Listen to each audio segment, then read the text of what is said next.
Welcome to the AW Confidential podcast. I recently read an Entertainment Weekly article where the Last of Us star Pedro Pascal shared his financial struggles during his early years of his career.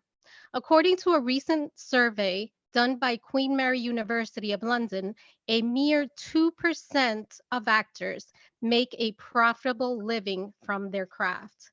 There are countless stories and statistics that will discourage you or anyone from pursuing a career in the arts. But today's guest did not give in to the hardship. To the contrary, he did everything it took to survive in the throes of the madness that is the entertainment industry. Today's guest understands the struggle and has been relentless in the pursuit of his dreams. He migrated from Cuba and did everything he needed to in order to support himself while he got his foot in the door. If going after a dream means sacrificing comfort, then he understood the assignment.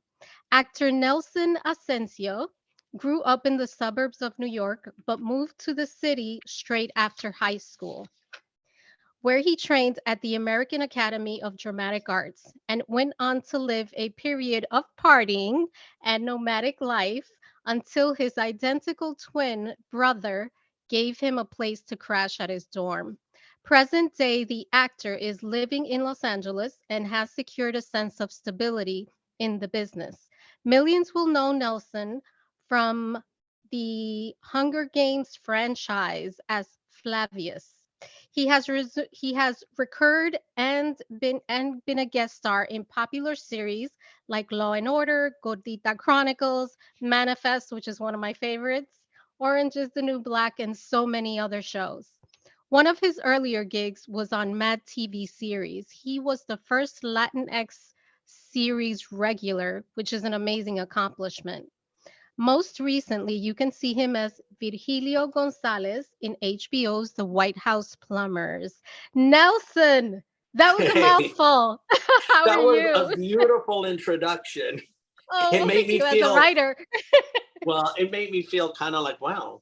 You take for granted everything you've done, and to hear all that stuff, I'm like, oh, okay, I don't give myself enough credit, so thank you. And I have it written down. I want to congratulate you because I mean, as a Latina, I love your story. I Oh, love that you have been able to, endure the hardship and just keep going for your dreams. So congratulations on everything you're thank you doing. so much. And you said one word that stood out for me: struggle. I feel as an artist, as an actor, I think I'm still struggling. We're all struggling. We're a work in progress, and there's always things that are going to come up for us, or like, oh, how do I get past that? Or, just self sort of um, inflicted sort of thought things, and insecurities and anxiety, which I've dealt with and a Absolutely. lot of people deal with. So, but I've come to realize, that's just almost, that's a lot of We're people. human. We're human, I'm not right? alone. Yeah, I'm not alone. No, absolutely not. And you've had quite a journey.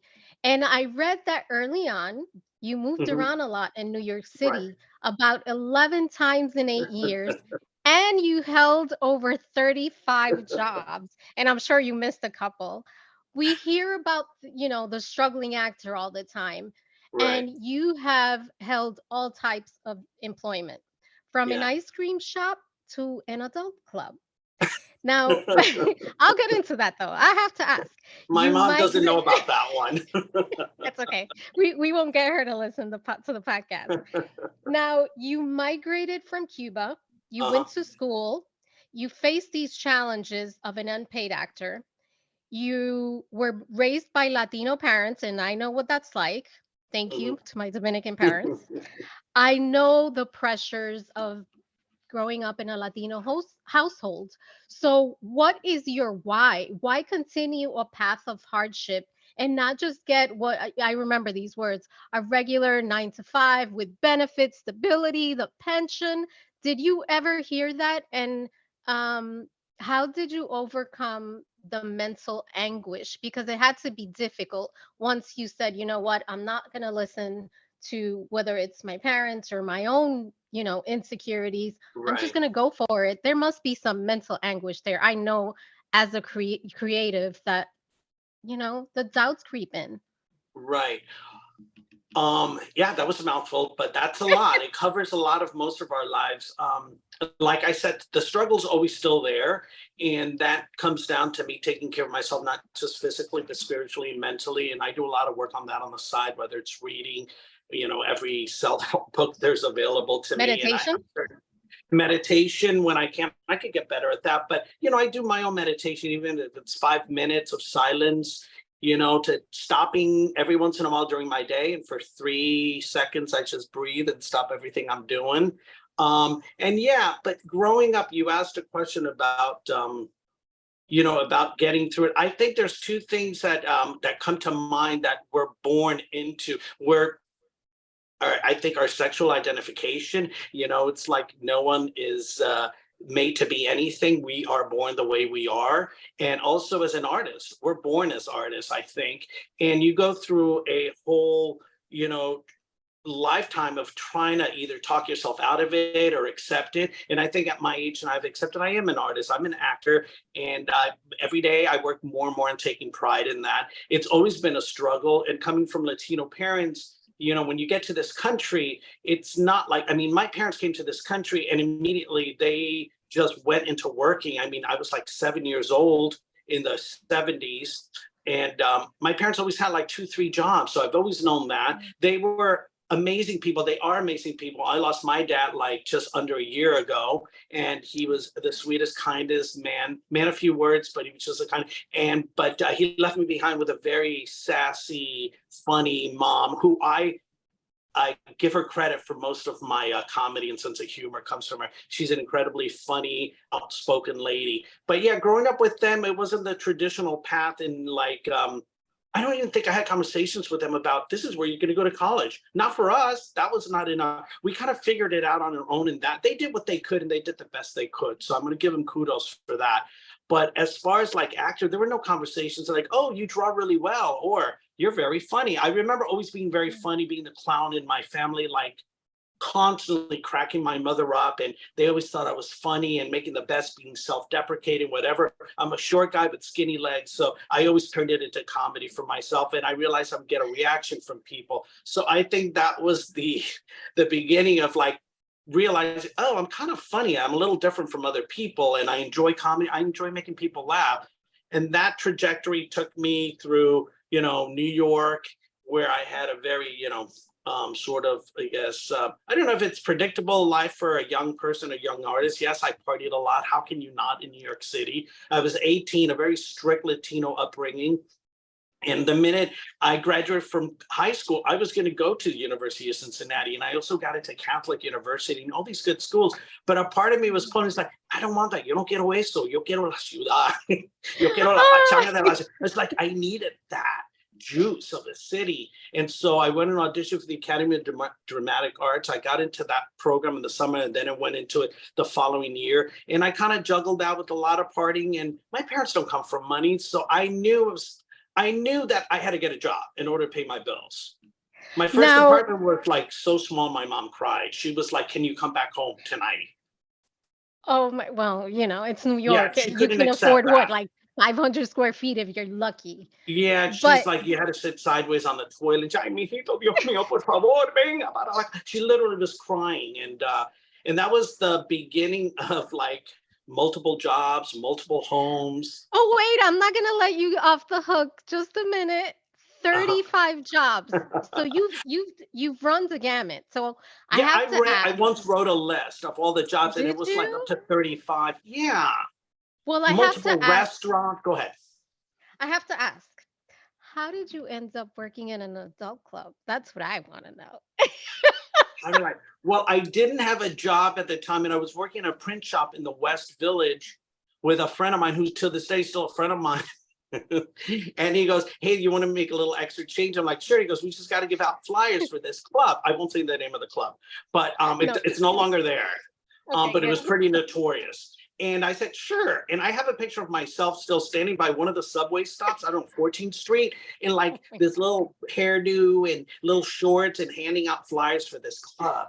And then they were like, the owners would say, "Do you guys want to work?" I think it was 18, so I don't even know if it was legal. And I ended up working as a bar back Okay. at this club, and it was on 14th. Now it's NYU um, housing. How things change. Yeah, but at the That's pretty time I had to interview, and they asked me to take my shirt off, so it was very like Coco and Fame. Can you take your top off, Coco? if your mother's church going, she must have. Well, my friend spilled the beans to her, my brother, and she goes, "No me sorpresa." She was like, "It doesn't surprise me about Nelson." So yeah, I was a bar back while there was a lot of kind of, alternative activities happening.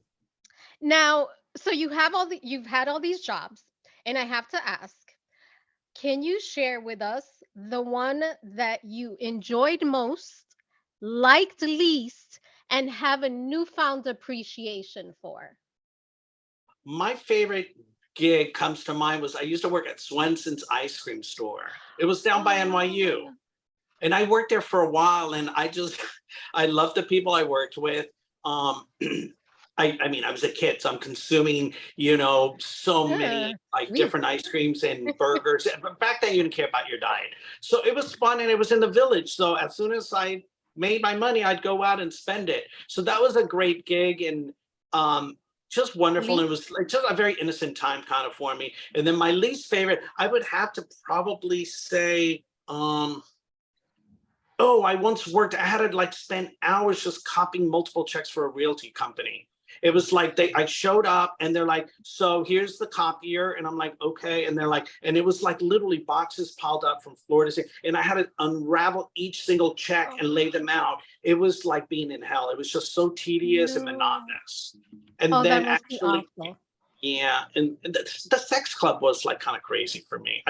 Well, It I was, don't know. I might prefer the sex club over the I copier, mean, but maybe I did prefer that. I did prefer that to let's making just be. copies. And then which one you can think back and say, wow, I appreciate the people that do this, that work at this job because it was maybe really challenging or difficult. Not that it was challenging. I got a job cleaning office buildings, and I was like the only young guy. It was me and a bunch of Wow. Latinos, older Latinos, and just hearing all their stories and how many jobs they had. And I was like the young kid, just and I was kind of lazy. Wow. I got fired from that one, I guess. But those people they were so resilient. They were like family that I never had. They just worked so hard, and they never complained. It's funny when you see these immigrants, which I'm one of them, and sometimes I got to remember it's like, shut the F up, Yeah. because of where I came from. But a lot of these people are just grateful, like my parents who never complained. To them, they got here to America, and this was a dream for them.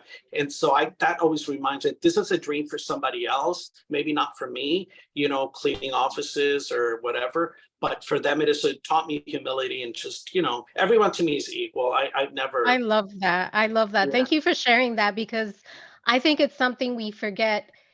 My parents were immigrants. I remember my dad worked at a textile. Remember when they used to, I don't know how they cut the materials now, factories or but whatever. Yeah, yeah. right. And I think about it and they do the jobs that Americans don't want to do.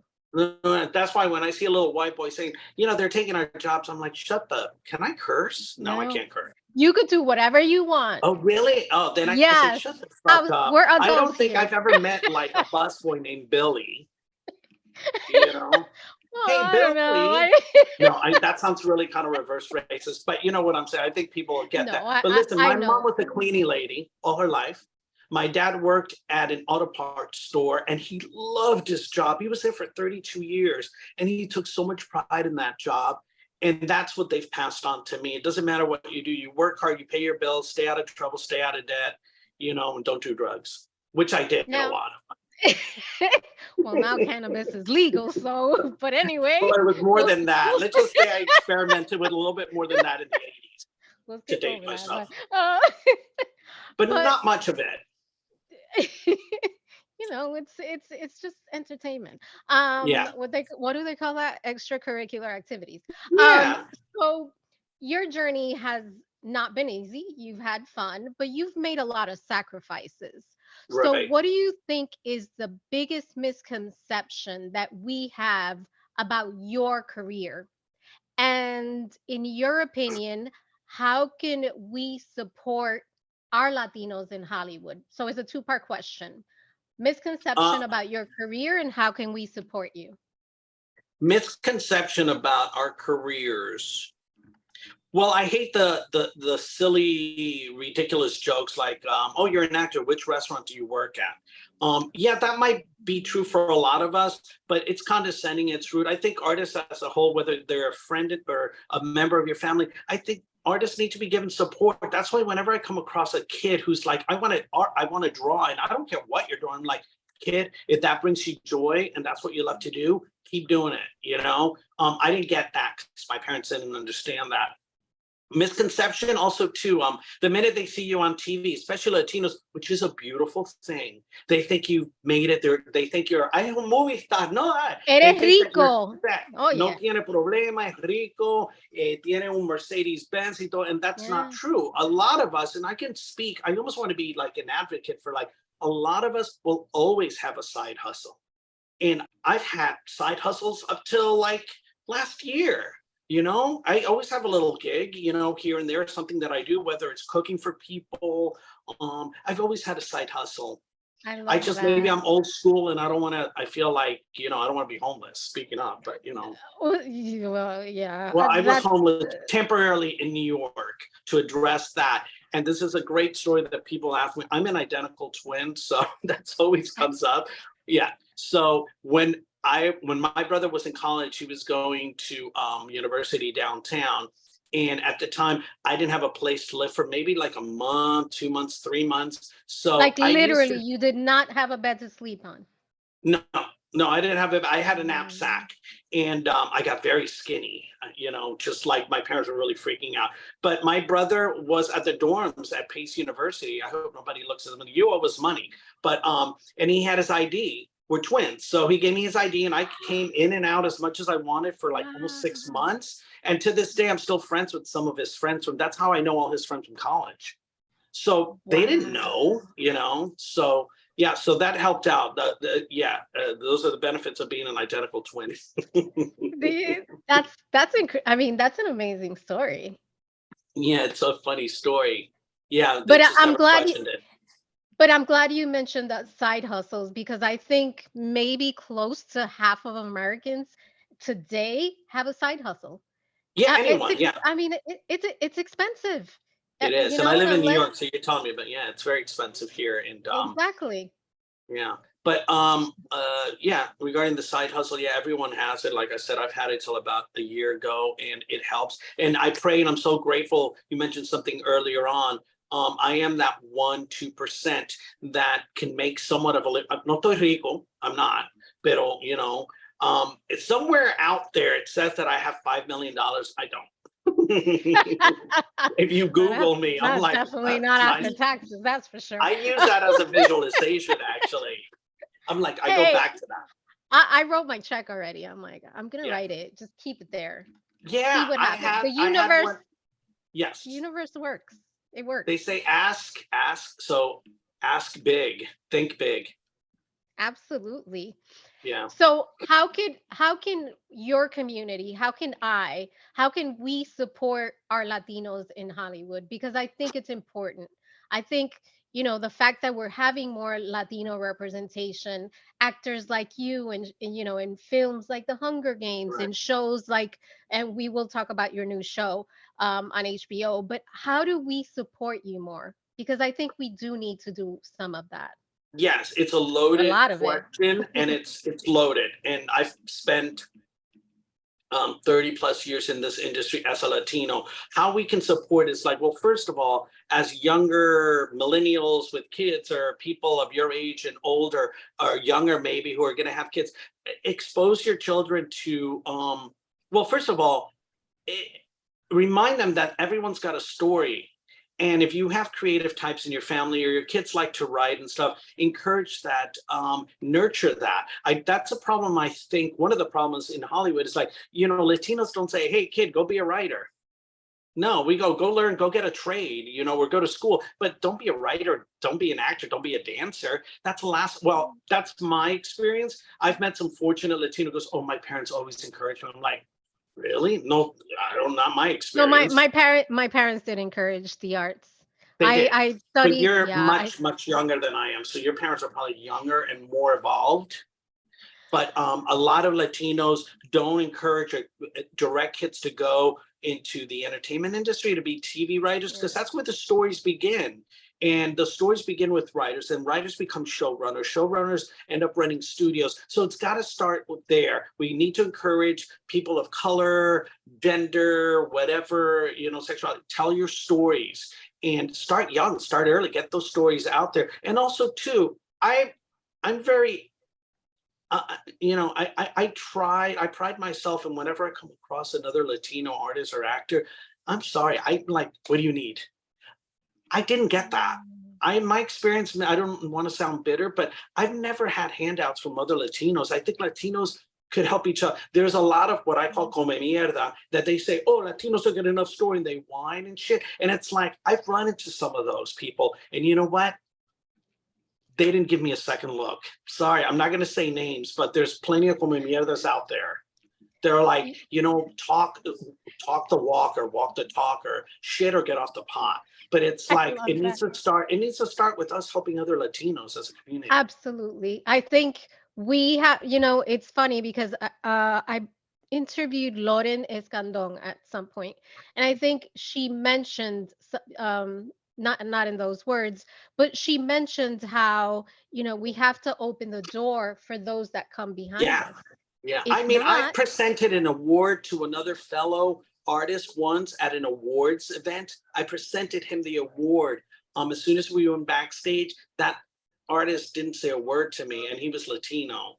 And nothing like, hey, you're up and coming. We were in the same sort of vein, the same sort of sketch comedy world.